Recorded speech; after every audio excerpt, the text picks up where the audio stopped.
안녕하세요. 주식회사 리어그 대표 세퍼언니 한재원입니다. 저는 부부상담 전문가입니다. 되게 많은 사례들이 있지만 그중 사실 가장 많은 사례는 다툼이 잦아서 오는 사례인데요. 이 중 기억에 남는 사례는 부부 다툼을 하고 나서 서로 말을 3주, 짧게는 6개월씩 대화를 안 하게 되는 사례들이 많습니다. 남편은 전문직이고 아내는 회사에 다니시는데 남편분의 카드로 아내분이 한 300~400원 주차요금을 딱 긁었어요. 그러자마자 남편이 전화를 막 걸어갖고 너 내 카드 왜 내 돈 써? 이렇게 전화를 한 거예요. 그러니까 아내분이 너무 어이가 없어가지고 화를 막 냈어요. 그러니까 둘이 막 싸운 거예요. 이 아내는 아버지가 이 돈을 전혀 안 버는 가정에서 자라오신 거죠. 엄마가 다 돈을 벌었어요. 그러다 보니까 남편의 직업이 너무 중요해서 전문직하고 고집해서 결혼하신 거예요.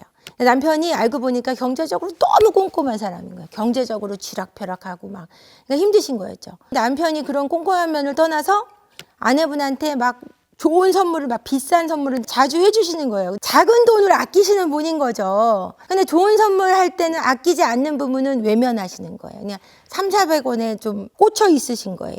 그래서 자신이 힘들었던 어린 시절의 아빠에 대한 부정성은 남편에게 투영하고 그러니까 불만은 커지고 이런 불만의 다툼이 자주 일어나는 거죠. 이처럼 성격 차이가 일상에 대한 태도를 어떻게 해석하느냐에 대해서 달라진다고 할 수 있는 거죠. 성격 차이라는 것이 성격 차이다라고들 이해하고 계시기도 하고 그냥 타고난 기질이 다르다고 이야기하시기도 하는데 성격 차이라는 것은 자라온 환경에 서로 다른 단어 또는 소통의 이해가 엇갈린다고 표현하는 것이 더 옳은 표현일 것 같아요. 소통과 일상생활에 대한 이해가 엇갈리는 이유가 있어야 할 텐데 그건 바로 서로가 성장해온 부모와의 애착관계 및 양육 환경과 트라우마 속에 있다고 보셔도 과언이 아닐 거예요. 예를 들어서 나는 부모와 안전 애착을 형성한 사람이고 내가 결혼한 사람은 불안전 애착인 사람인데 내가 취한 안정적인 애착 형태에서의 소통 방식과 불안전 애착 형태의 소통 방식이 다른 거죠. 그러니까 더 쉽게 설명하자면 소통이 원활한 집은 어떤 것이든 솔직하게 이야기할 수 있는 힘이 있는데 대화가 없던 집에서 자란 배우자는 소통이 어려움을 겪게 되다 보니까 둘이 부딪히게 되는 거예요.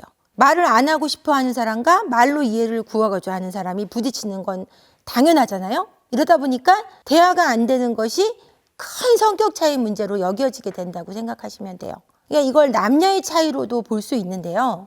제가 상담을 하다 보니까 제 남편은 회피형이에요 라고 고민하시는 분들이 많아요. 사실 부부관계에서 85%가 남편이 회피형이에요. 이 부분은 선사시대의 생존 방식하고 관계가 깊어요. 여자는 양육을 하고 남편은 사냥을 하고 생존율을 높일 수 있던 시대죠. 여자는 이제 긴장을 하지 않아야 젖이 많이 나와요. 그러니까 옥시토신이 젖을 많이 나오게 하거든요. 근데 긴장을 하면 젖이 안 나와요. 옥시토신이 방출이 안 돼요. 여자는 스트레스를 받으면 빨리 그걸 젖을 많이 나오게 하고 가라앉히는 능력이 있어요. 남자는 여성과 반대로 아드레날린이 많이 방출돼야 공격받았을 때 이 긴장을 하고 있어야 빨리 피할 수가 있어서 아드레날린을 많이 방출해야만 해요. 긴장을 빨리 늦출 수가 없는 거예요. 그래서 현대에도 남성이 여성보다 스트레스에 강하게 반응하고 진정되는 속도가 느린 거예요. 그러니까 남녀가 이렇게 다른 거죠. 저한테 우리는 너무 안 맞아요 라고 다들 뭐 얘기하시는데 제가 그럼 말씀을 드리죠. 잘 맞는 부부 한 쌍만 찾아오셔라. 이제 1년 연봉 다 드리겠다. 제 왼팔도 함께 드리겠다. 이렇게 말씀을 드리거든요. 불가능할 테니까 제가 왼팔을 잃을 일은 없겠죠.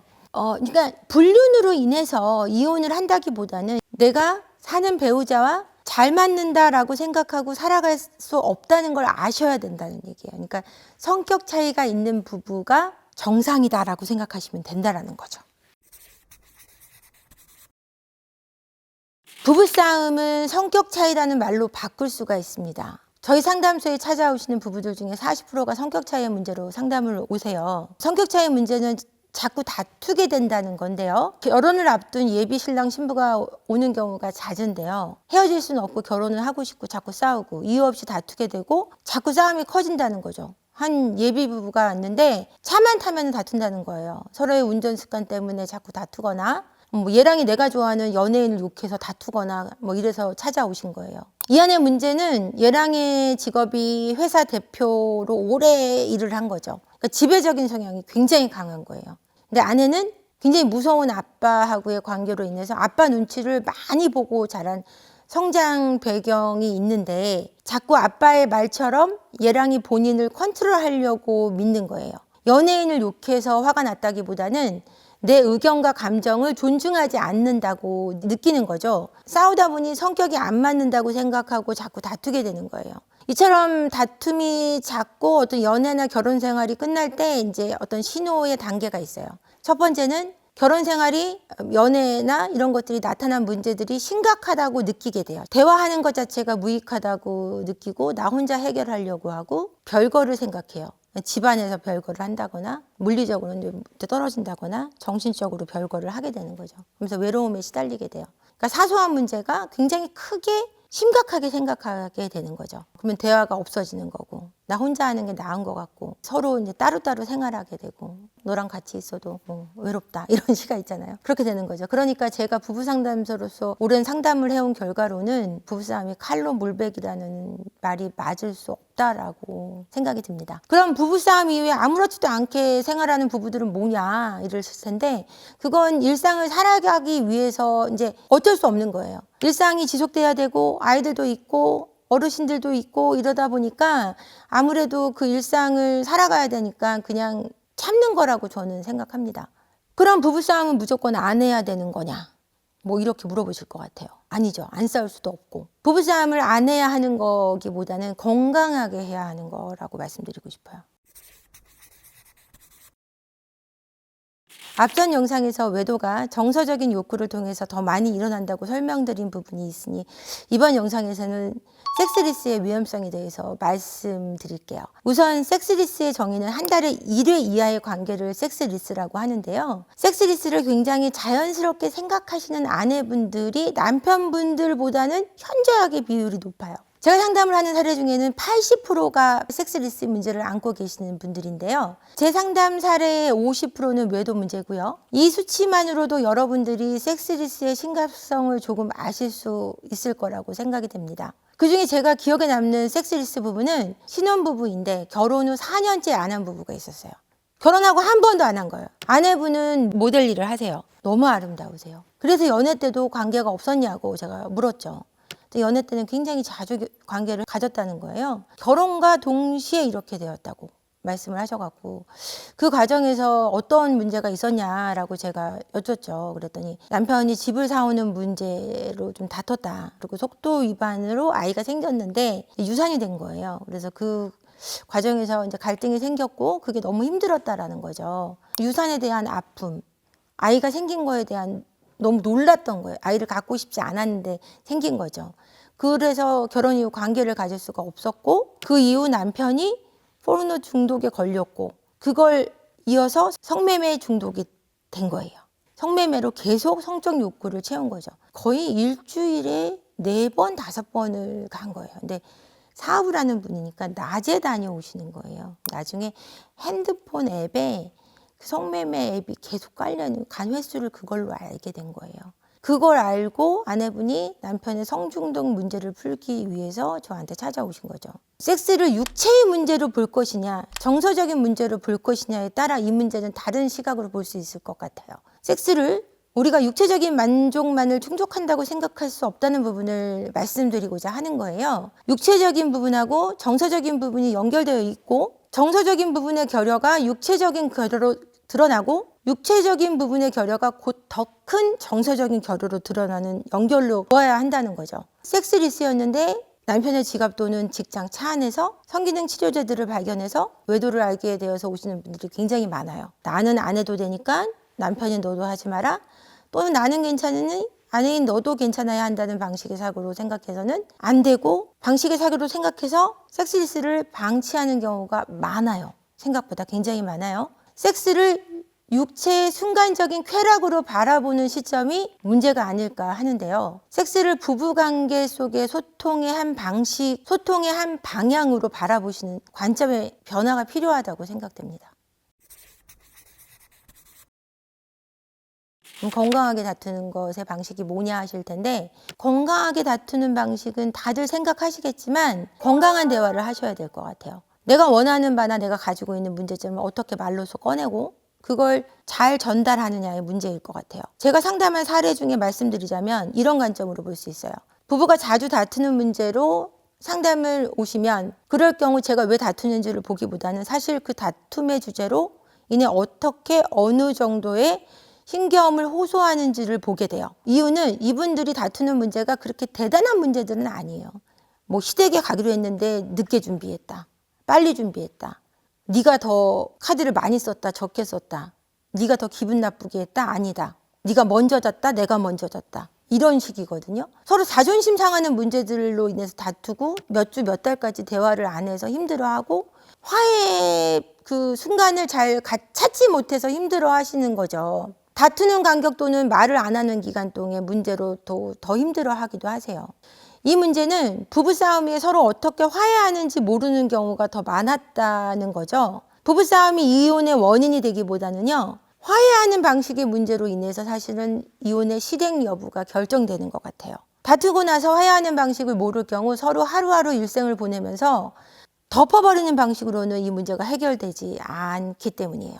우리가 서로 자라는 환경이 다르고 감정을 드러내는 방식이 다르기 때문에 화해를 하는 방식의 차이도 있고, 내가 바라는 방식의 화해가 아닐 경우 그 화해의 시그널을 잘 이해하지 못해서 화해하지 못하는 거예요. 그런데 한쪽이 노력을 한 것은 분명한데 그걸 받아들이지 못하면 화해가 어려워지는 거예요. 이성적인 부분과 감성적인 부분이 다른 부부가 이런 화해 방식의 차이에서 많이 부딪히는 거예요. 그런데 이걸 내가 어떻게 나의 코드로 이해할 것인가의 기준을 잘 잡는 것이 필요한 거죠. 다툼 후 회복의 시도가 실패할수록 더 멀어져요. 노력에 대한 보상이 없는 거죠. 근데 깊은 우정과 신뢰를 가진 경우는 자연스럽게 상대에게 회복 신호를 보내고 보내진 회복 신호를 잘 캐치하는 거예요. 그러니까 부부싸움의 횟수나 크기보다는 부부 갈등에서 가장 중요한 것은 회복의 성패 여부로 보시면 돼요.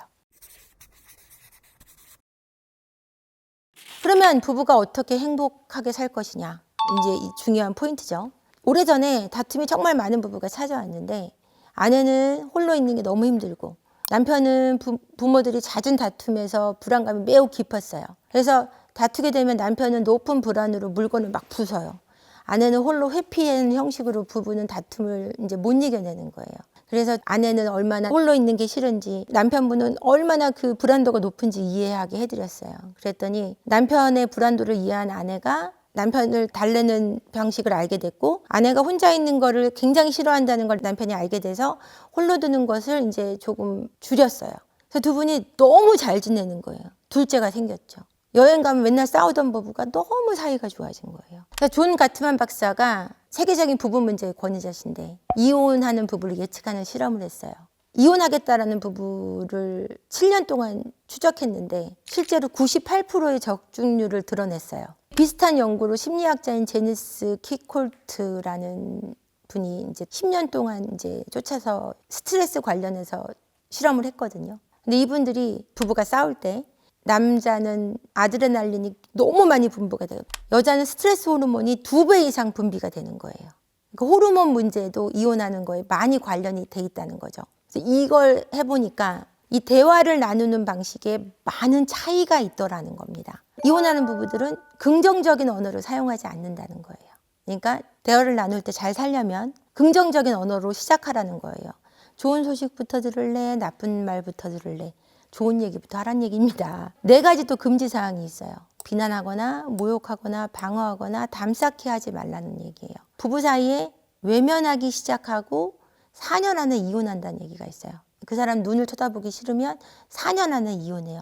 그리고 지난 얘기를 꺼내면서 막 나쁜 얘기 계속 반복하는 부부들이 있거든요. 그러면 헤어져요. 앞선 얘기를 이제 토대로 어떻게 부부가 잘 지내냐 라고 얘기하면 감성 지능이 높을수록 좋은 관계로 지낼 수 있다. 감성 지능이 뭐냐? 타인의 감정을 잘 이해하라 라는 얘기예요. 얘기를 할 때 상대방이 얘기하면 야 그렇지만 이렇게 대답하지 마시고 그래? 라고 답할 수 있는 상대의 감정을 좀 더 인정해주고 그렇게 생활하는 정서가 필요하다라는 거죠. 그러니까 부정적인 감정이 우세하면 상호 지지적 관계를 구축하는 데 방해가 된다라는 거예요. 그러니까 사랑보다도 중요한 요소를 말씀드릴게요. 우정과 존중, 부부 사이에는 사랑보다 깊은 우정과 존중이 필요하다고 말씀드리고 싶어요. 부부간의 우정이라고 하면 뭐냐 그럼? 친구처럼 지내란 얘기냐? 그게 아니고요. 함께하는 것을 같이 있어 하고 즐거워하란 얘기예요. 그리고 존중이 없는 관계는 어느 관계나 망가지기 쉽다는 것을 기억하시라는 거죠. 그러니까 가까울수록 예의를 지키라는 말이 저는 부부를 위한 말이라고 생각하거든요. 서로 너무 가깝기 때문에 편해야 하고 편하기 때문에 막대하는 건 서로의 관계를 망가뜨려가는 요소라고 생각합니다. 많은 부부들이 함께하는 것을 즐겁게 여기지 못하게 되는 이유는요. 존중이 없는 부분, 그리고 그 시간에 대한 가치를 낮게 보기 때문입니다. 그러니까 부부간의 신뢰와 같이 하는 시간이 매우 중요함을 알 수 있을 것 같습니다.